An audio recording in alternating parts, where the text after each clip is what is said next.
With RX Vega, unlike Pascal, you can actually specify the voltage and go over voltage if you so desire.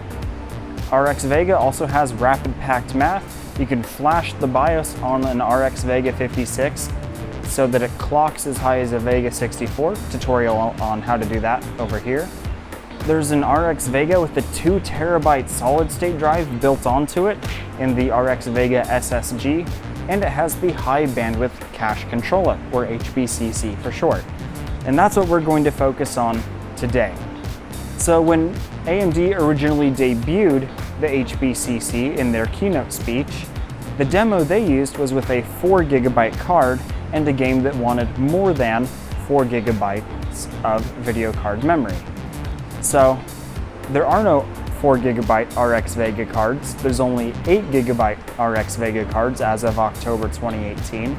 So let's take a look and see, does the HBCC really help out 8 gigabyte cards?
So, unless you're mining for a very specific cryptocurrency or you're simulating molecular dynamics, then chances are that the HBCC is almost as big a disappointment to you as I was to my parents.